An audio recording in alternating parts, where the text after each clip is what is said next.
আসসালামু আলাইকুম সম্মানিত দেশবাসী, আজ বুধবার 30 এপ্রিল বরাবরের মতো আজকেও আপনাদের সঙ্গে আমি নুর ইসলাম যুক্ত হয়েছি প্রতিদিনের মতো পেঁয়াজের আপডেট নিউজ জানতে। আজকে আমরা যুক্ত হয়েছি হাট বনগ্রাম থেকে পাংশা রাজবাড়ী। পেঁয়াজের দাম আরও নিম্নমুখী, কৃষক যদি ন্যায্য মূল্য না পায় তোমরাও হতে পারবে না সুখী। সবাই উত্তম প্রতিদান পাক এই প্রত্যাশাই রাখি। দাম কত? 1400-1500। দাম হলো 1400-1500। পেঁয়াজ কত করে বলতেছে আজকে? 1700। এটা দেশি পেঁয়াজ, বড় পেঁয়াজ, তাই না? কত করে বলতেছে আজকের বাজারে? 1740-50। ফসলের যে খরচ গেছে এবার এবছরে দানার দাম বেশি, দানা মারি গেছে। বাজার ধরেন 1700-1750 যাচ্ছে, বুঝেছেন? হ্যাঁ, ভালোটা।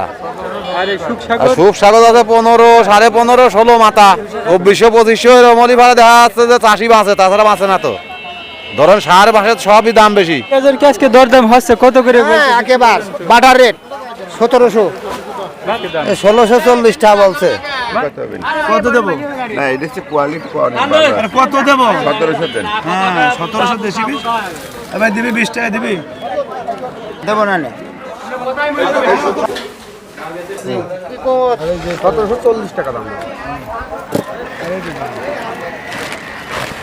50 টাকা আছে এটা? 50 টাকা আছে। 1750।